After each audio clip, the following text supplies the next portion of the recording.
Uh, Good afternoon, everybody, and welcome to this month's Grow Your Law Firm webinar. This month we're going to be looking at understanding pricing, which I've, by the look of the number of registrants that we've had for this month's webinar, it seems like it's a really hot topic. So just before we get underway, I'd just like to get a bit of a feel, as I usually do, for who's listening in today. So if you could just answer yes or no to that question if you've attended a Grow Your Law Firm webinar before, just by clicking on yes or no. And we'll just see who we've got new and who's been here before. Excellent. So thank you very much. So we're about 50-50, 45% of returning webinar participants. So look, thank you very much for your continued support, and welcome to the other 55% of participants today to your first Grow Your Law Firm webinar. For your interest, all previous webinars are available on our website at financiallywellorganised.com. You'll be able to go and click on the link to the recordings and listen in and watch those webinars. Just so I can set the scene for today's webinar, of those who have attended our last webinar, I'd like to just get a bit of a feel for that, to see who's attended the last webinar on the efficiency factor, because I will touch on a few points that we covered off in that webinar. So it looks like for those of you who have attended a Grow Your Law Firm webinar, there's only about 20% of you have listened in last time. So thanks very much. And my last question before we get started, I'd just like to have a bit of a feel for the roles of those of you who are listening in today, just so I can make sure that I tailor our content to what suits the majority of the people. And then we'll be getting into it. So thank you very much. So today we've got about 53% of the people who are listening in are principals of firms, 9% employed solicitors, 29% practice managers, CEOs, general managers, and 9% of others. So thank you very much. So what we're going to cover off today is we're going to cover off some of the basic principles of pricing and the impact that pricing has on your profitability. Now, I know that sounds like something that is just so obvious, but with the firms that I go into and have a look at, and the law firms that I talk to, it seems to me that relationship of the basics of pricing and how you determine what you actually fee a client and the cumulative impact that has on profit, there's quite a gap between the theory, the knowledge, and the actual outcome. So what I'm wanting to do today is to try to provide you with a little bit of a framework and build and some structure around what it is that you need to be focusing on to ensure, from the pricing perspective and the billing perspective with clients, what you need to do to make sure you hit your profitability numbers in your practice. So what we're going to be focusing on today is, once again, part of our financially well-organised approach that we have with clients, focusing on that business plan. So the core element of that business plan around revenue strategy that you need to focus on to achieve your goals and objectives that you've set. So how do you determine price? Interesting question. So I'm just going to pose that one to you. How do you do it? How do you work out the price that you charge to your clients? So do you have a fixed fee? Do you just bill out whatever's in WIP? Do you bill out whatever is in WIP less a write-off? Or do you use a scale fees? So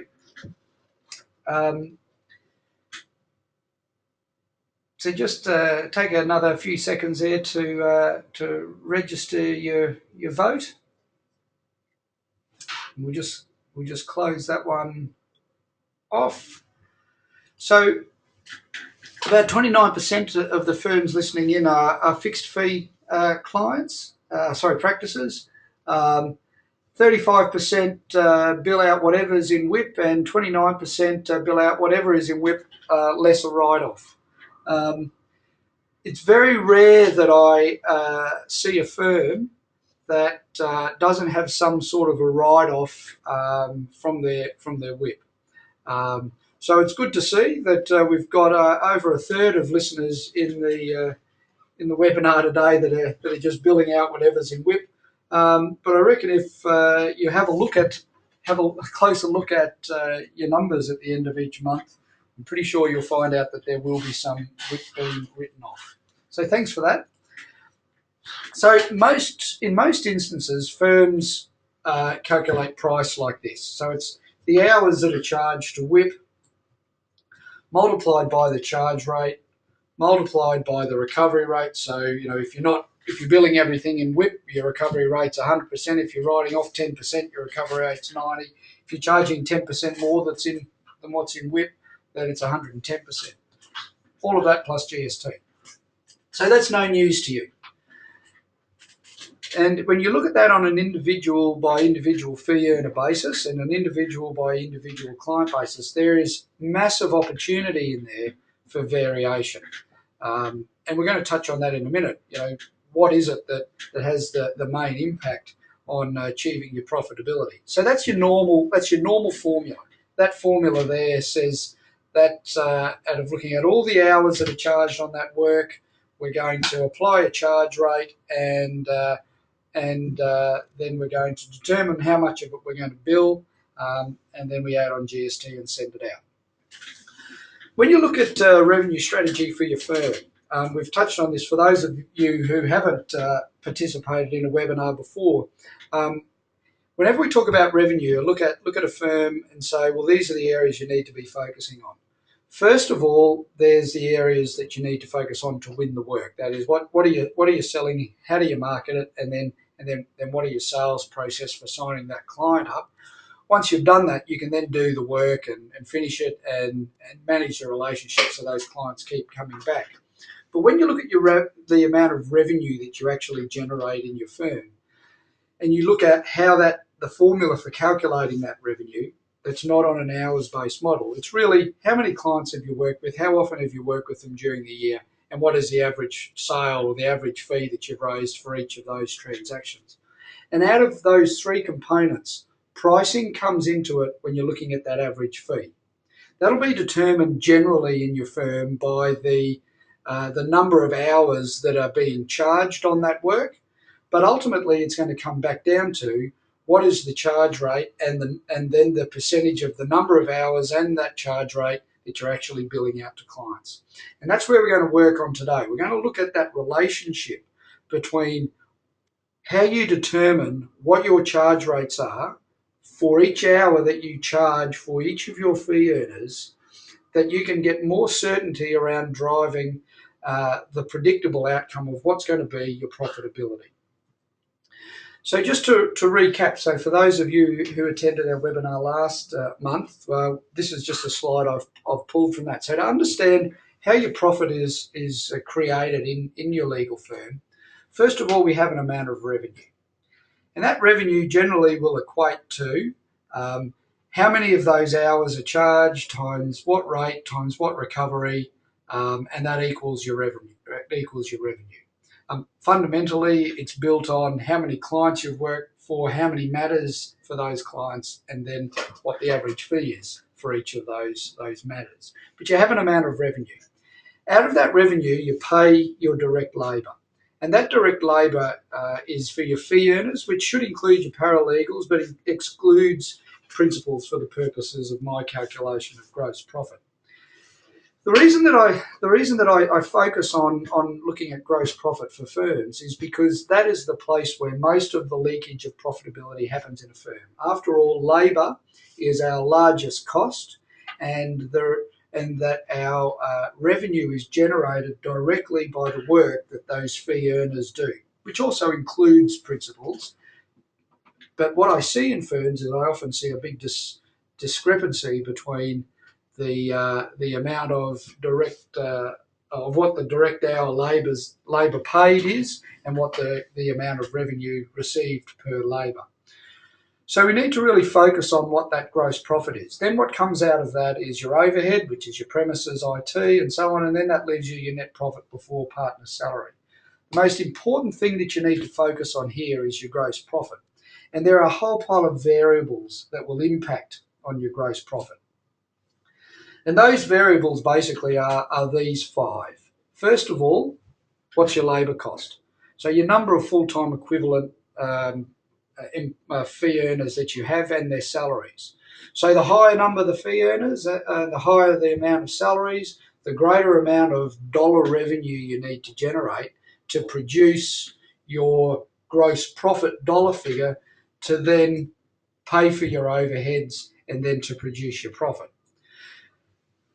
So you've got this labour cost. You can choose how much that labour cost is going to be by varying the number of people you employ and the amount that you pay them. But then when it comes to generating your revenue, there's a whole number of other variables that impact on that. So one of which is your productivity. So, basically that is the number of hours that a fee earner charges to work in progress as compared to how many hours they've got available in a day. So in an ordinary day, you might say in a 38-hour week, you've got 7.6 hours in a day. So the number of hours that are charged is their productivity out of that 7.6. And it's quite amazing the range of variations that I get there in productivity targets. I talk to some firms that say that their fee earners need to charge 4 hours a day. Some of those firms say their fee earners need to be charging 6.5 hours a day. Invariably, I hear 5 hours would be good. I'm going to touch on this shortly, but that produces only 66% of the time that they're expected to charge into WIP. The write-off is another factor. So whether or not work in progress is fully billed will also determine the impact on the gross profit. So if you've got all this time that's charged into WIP, but it's not actually billed to the client, it gets written off, then that's going to reduce your revenue, which also reduces the difference between the total revenue and your labour cost, which therefore reduces your gross profit. The volume of work is pretty important. So when you look at the ability to actually hit productivity targets, you need to make sure you've got the right volume of work in there. The greater number of matters means you've got client numbers times your transaction frequency. So the more numbers of matters that you've got, the more work there is to do, the easier it is for people generally to hit their productivity targets. So what we're talking about here is we've got those variables that we've addressed to start with that's really built around people charging hours. But ultimately, when it comes down to how much is charged to a client, that is also going to be a product of what their charge rate is multiplied by those number of hours and recovery rate. So where you've got a charge rate for a fee earner, the lower that charge rate compared to their labour cost, the lower the GP is. The higher that charge rate that's recovered compared to their labour cost, the higher the gross profit.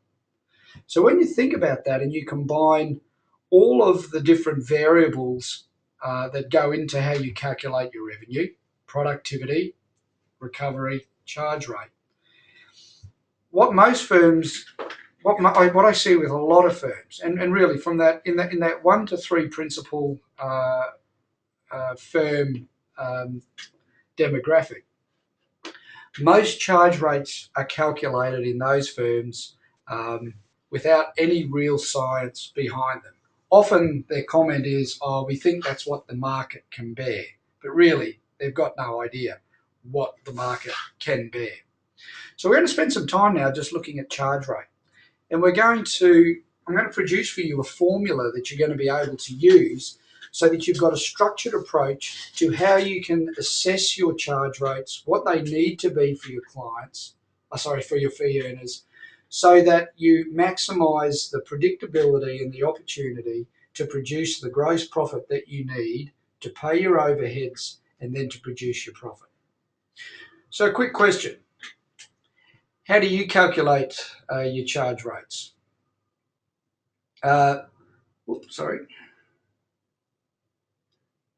There it is. So, so do you use a formula to calculate it? I'd like to just get a bit of an understanding there of whether or not there's it's sort of plucked out of the air, or whether or not there's some science or some maths behind it. Because at the end of the day, how you generate your revenue really is a matter of maths. And we'll go back and have a quick look at that formula again in a minute when you're billing out on a charged hour basis. So we might just close that poll, and the results that have come in are very standard and very normal from what I hear from most firms. So 70% of you listening in today don't have any specific methodology around how you determine your charge rates, and 23% of you do. So maybe what I show you today, it might be the formula that you're already using, or it might be just some variation. But fundamentally, it comes down, I'm sure it'll come down to the same basis. So let me just go back. Let me just go back here quickly to look at our formula for charging clients. So it's hours charged to WIP times charge rate times recovery rate. So every step in there is, we've got a formula. Every step in there has got some basis for how it's used in the formula. So hours charged to WIP. So if we think about the amount of revenue we're going to generate, the more hours charged to WIP by a fee earner, and your accumulation of all your fee earners in the practice, the greater the possibility that the revenue is going to be higher. The lower the number of hours, the lower the revenue. Multiplied by your charge rate. So you take that number of hours, so you look at strategies to improve productivity, but you may take those number of hours and then you charge them out. And if you've got a charge rate that's been calculated without using a scientific formula or a mathematical basis, then it's going to be very difficult to compare apples with apples. Because how are you to know whether or not, if you use that argument that we think that's what the market can bear, how are you going to know whether or not you've picked the right number for that particular fee earner as compared to another one? But if you're then using a formula for taking all of those charged hours, you can then get a better understanding about whether or not that recovery rate is appropriate. So if you've got a formula if you've got people that are hitting their productivity, that you know based on this charge rate, this will produce this amount of WIP, that if we then recover it, this is what's going to fall out in our GP. You're then going to have a lot more confidence in how you go about pricing your work. So given that we've got 70% of our listeners today that aren't using a formula to calculate your charge rate, we've just answered that question: do you use one? And for those of you that do, often I hear a target of a number of times salary that there's the expectation of people to fee earners to meet. But in terms of how they then calculate their charge rates and bring that back to their salary, there's no real mathematics behind it. But this is how most people do it. Most people just take a guess. So let's just have a quick look at the relationship of the charge rate to the labour cost again. So when you think of how much you pay, so if we can just think back to that screen on gross profit, the relationship between your amount of direct labour that you pay and your total revenue that you generate determines your gross profit. Revenue minus direct labour equals gross profit. How you generate your revenue is by saying how many hours out of these direct labour hours that we are paying for are actually being charged into work in progress at what rate. So the relationship between the number of hours that you pay and the number of hours that you ultimately bill is the number one determinant of how much gross profit that you generate to cover your overhead that then produces the profit that you're left with. So we really need to think about and understand what the relationship is ultimately then between the charge rate that you charge out for each of those hours that that you're expecting your fee earners to charge into WIP, and the relationship it has to that labour cost. So let's think about it. We're going to pay our employees for 52 weeks of the year, but they're only going to be available to work for 44 weeks of that year. So we're already down 8 weeks. So when I say 44 weeks, basically you've got 4 weeks annual leave you take out of there, take out 2 weeks for public holidays and take out 2 weeks for sick leave. So there's 44 weeks out of the 52 weeks that we're paying them that we need them to start charging some time to clients. But out of those 44 weeks, they're not going to charge 44 weeks of work to clients. They're only going to charge a percentage of it. And this is their productivity. So you'll have an expectation. Is it 5 hours out of 7.6 in a day? Is it 4 hours? Is it 6.5?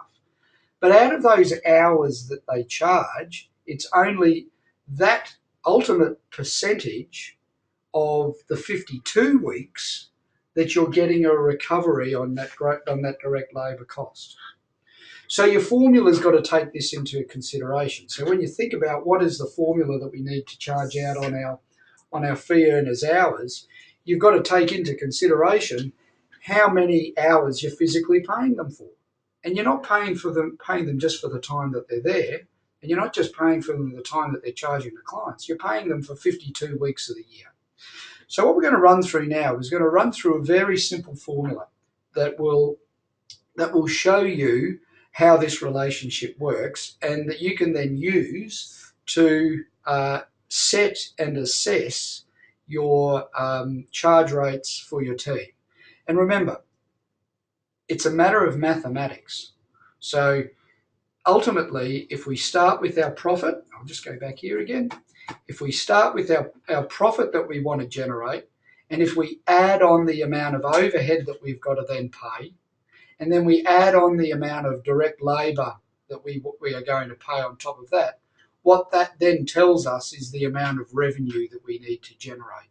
What we can then do is we can then work back from there to determine how many hours for that direct labour are going to be charged into WIP, what's our expectation of our fee earners, at what rate, and at how much of it's going to be recovered, so that we produce enough revenue to produce that profitability.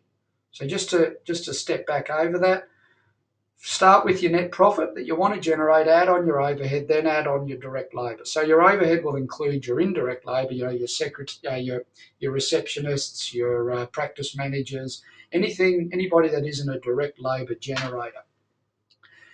So if you start with your profit, add on your costs, that then tells you the amount of revenue, and then it's mathematics behind that. Number of hours times charge rate times recovery rate equals revenue. So let's get into how all this works. So remember, I just mentioned before, firms sometimes say we expect our employees to generate a number of times their salary in revenue. Very rarely do I see the actual results for a firm result in that. And the range that I generally hear is 3 times, 4 times, or 5 times.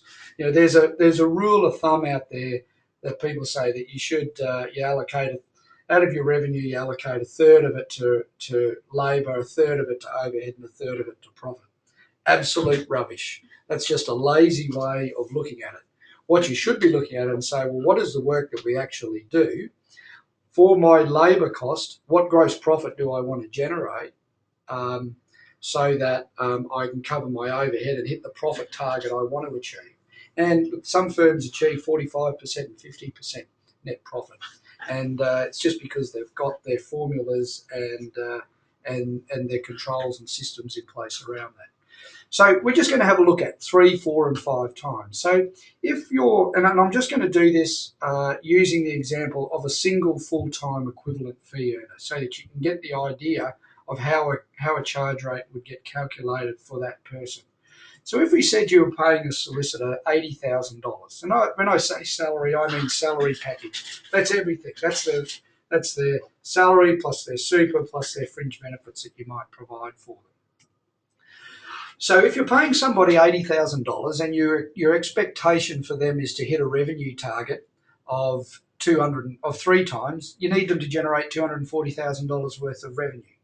If they're going to generate 4 times, they need to do 320. If they're going to generate 5 times their cost, then it's $400,000 worth of revenue. So what we've now done is we've set out effectively our gross profit. Our revenue minus our salary gives us our gross profit. But for that same salary cost, some firms are going to have different formulas or different assessments of what that charge rate should be, because they're going to produce different hourly rates that produce different revenue numbers. So let's just take an example of, say, a productivity rate for a firm of 5 hours in a day. Because what I see often when I go into firms, I often see that this ends up being around the target number, and firms will vary somewhere between 4.5 hours a day to 5.5 hours a day. So if we just take an average there of 5. So that produces a 66% productivity. So it's saying if your fee earners are only charging 5 hours a day, out of their whole week that you pay for, only 66% is going to be charged into WIP. That's 34%, or 1/3 of their week they're not charging into WIP. Personally, I think 5 as a productivity percentage is way too low for a fee earner. That number should be, as a minimum, around 6. But we're just going to use 5 for the purposes of this. Now, remembering that 66% is only 66% of the hours that they're there physically working. It's not 66% of the hours that you're actually paying for. You're actually paying for 8 weeks more than what they're physically there. So really their productivity, in a way, or the number of hours that they actually charge as a percentage of all of the hours that you physically pay them for is going to be less than that. But what we work on is available hours, and that's the hours that they're physically there and available to work. So we're saying here in this instance, if you're charging 5 hours of every day that you're here, that you're available to charge to clients, that's going to give us 66% of your time, or 1,100 hours of those 44 weeks. So 1,672 available hours is the number of hours for a standard 38-hour week in a 44-week year that they're there at work. So there's 1,100 hours. Now let's also assume that your expectation is that they are going to charge and bill 100% of their time. So no write-offs of WIP, no write-ons of WIP. So if our write-off percentage is 0, then what that produces, it produces a charge rate of what I think the charge rate should be, is $218 if you're wanting to generate 3 times their salary. If it's 4 times their salary, then it's $291 an hour. If it's 5 times their salary, it's $364 an hour.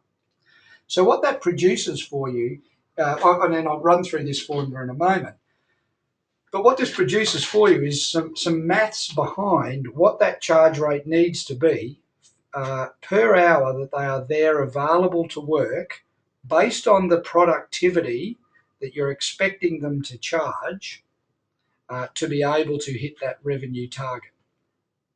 So in this instance, we're saying for a normal full-time equivalent, they're going to be there for 52 weeks, but only available 1,672 hours. They're going to charge 66% of those 1,672 hours and recover the whole lot. And that's going to, therefore, to hit $240,000 for a 3 times multiple, then that means it's 218. Okay. If you look at 4 times, same formula, but because we're basing it off a higher revenue target, the charge rate needs to be higher. If it's off a 5 times multiple, once again, it goes through. You know, if you wanted to achieve exactly the same revenue target, but the expectation was 6, that actually drops your charge rate. So what you could do in that instance, if you're having a higher productivity target with your team, you could actually leave your charge rate at 218, and it'll produce a higher revenue number and a greater gross profit. So it was just a little aside. So you can see down the bottom of the screen here, we've now got this thing called an available hours multiplier. So basically, it's working out if you first of all sit down and say, assuming the productivity number that we want our team to hit, and assuming that we're going to factor in the zero write-off or whatever the write-off is, this then gives you a charge rate that you should be charging. And then what you're able to do is to apply that basis into this formula, which is the charge rate formula you're seeing there on the right of your screen. So you can just use it based on a multiplier of your salary to produce the required outcome. So let's just put that in. So you've got $80,000 as your salary. You then divide that 80,000 by $1,672, and then you multiply that by this available hours multiplier. So I'm just going to use 6.08 in this instance. So I'm using the 4 times multiple. And then what that produces is your charge rate of 291. So step 1 in this formula is to say, what is our gross profit that we want to generate? So how much of that gross profit do we want to generate? Then once we know what that is, we can then say, well, how many productivity hours are we expecting them to charge, and how much of that time are we expecting them to recover? That then gives you a multiplier. And then you can apply this exact same formula across every single one of your full-time equivalents, simply by taking their full-time equivalent salary, dividing it by the available hours that they have, so the hours that they're there to work, so excluding those 8 hours that they're on holidays or sick, and multiplying it by your key multiplier, your available hours multiplier, to produce your charge rate. What that then will give you, it will give you then a consistent formula to apply across all of your full-time equivalents, so that they hit their productivity targets and they hit their write-off expectations. That will produce for you the revenue that's required to hit that number of times multiple of their salary to produce a profit. So it's just providing you a mathematical basis to minimize the risk of not hitting your targets. So I just want to then have a look at what that might look at in a larger scale and show you some variables to this. So if we then take those numbers through, so we're saying here we've got $240,000 worth of revenue at each of those multipliers. So they're just taken straight from this previous screen. So we've got these multipliers, so 3 times, 4 times, 5 times the salary, producing different gross profit, simply because the same labour costs with the different revenue. 3 times will produce a 66% revenue, 4 times a 66% gross profit, 4 times 75, 5 times 80%. But let's just say when we even that's based on 5 hours. Let's say we've got a 15 percentage point, a 10 percentage point shortfall in those available hours. So instead of it being 5 hours out of the 7.6, we're only charging out hours of 4.24. The impact that has on your gross profit is this. So your revenue will reduce from $240,000 down to $216, $320 to $288, $400 to $360. Your gross profit will reduce in the first instance by 4 percentage points. In the second, from the 4 times multiple of salary, by 3 percentage points, and from a 5 times multiple of salary, only 2 percentage points in terms of GP. So what you can see there is by having a higher charge rate, the impact that it has on your net profitability is not as great when you've got a higher charge rate. So if you're setting your charge rates too low, and you also get the double whammy of your full-time equivalent fee earners not hitting their productivity targets, it is so much harder to hit that dollar gross profit figure to achieve your net profit where you've got lower charge rates than what it is when you've got higher charge rates. What I also know is that the perception of pricing is a much bigger issue in the mind of the principals than it is in the minds of the fee earners, and is often even higher well, not often, is nearly always higher in the mind of the total fee earners in the practice than what it is to the client. If you've got appropriate engagement mechanisms with your clients, they understand, and you align what you do to the value that it means to the client, then pricing is very rarely an issue. Your fees very rarely will become an issue for your clients. So what I'm wanting to say here to you is that have the courage to actually increase your charge rates. And one way of doing it is by making sure you use a formula that produces that multiple times multiple times of your salary against your revenue to produce that gross profit outcome. And just to show you how this can impact, and assuming that these numbers that we've used here were an average of your full-time equivalents, if you have 5 full-time equivalent fee earners in your practice, then the impact by having a shortfall of 10 percentage points in your productivity or lower chargeable hours on your practice, then if you've got 5 fee earners, full-time equivalent fee earners, your shortfall in your gross profit is 120,000. If you've got 5 on a 3 times multiplier, if it's on a 4 times multiplier, it's $160,000 shortfall. If it's on a 5 times multiplier, it's 200,000.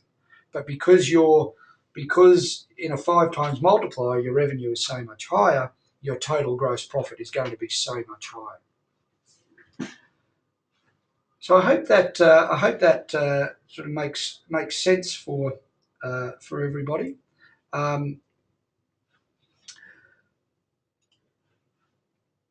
So just to summarise, basically what you need to start thinking about is how we calculate our charge rates, and base your charge rates on a mathematical formula that aligns to what your gross profit is that you want to achieve. And that gross profit needs to be a calculation based on how many times your salary do you need to, or your full-time equivalent fee earner salary do you need to generate in revenue.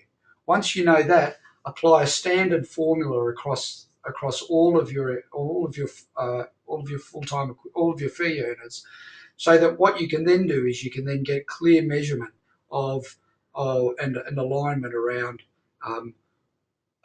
the likelihood of producing that gross profit.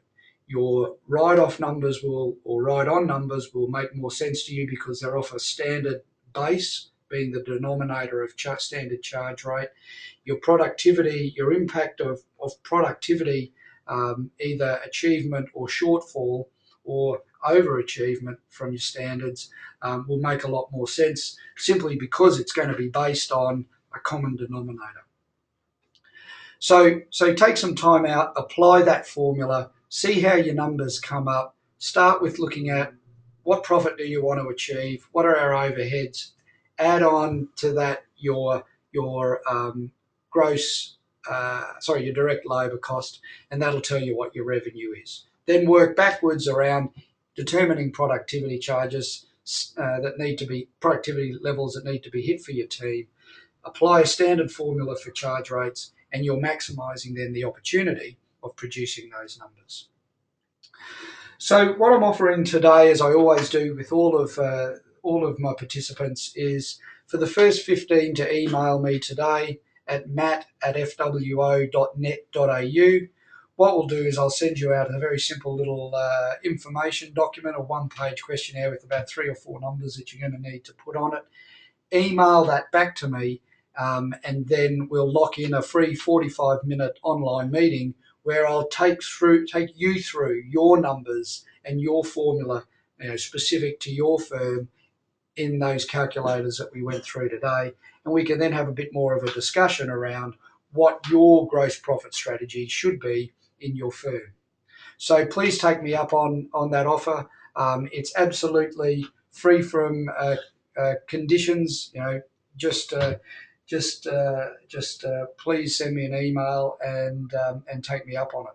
Now, usually what happens as a result of going through that conversation and that online meeting is the people who take me off it pick up 1, 2, or 3 things that they go off and implement in their practices to then start working on driving their profitability and cash flow improvement. Our next Grow Your Law Firm webinar is going to be held on Wednesday, the 18th of September at 12 noon Eastern Standard Time.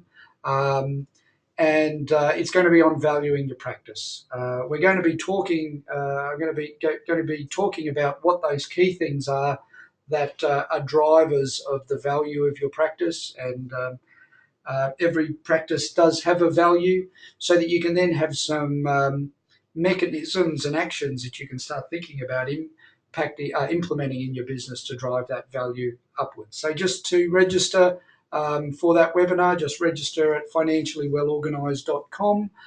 You can go in there today, and that next webinar is up there ready to take registrations. But we will also be emailing you out invitations and reminders prior to that.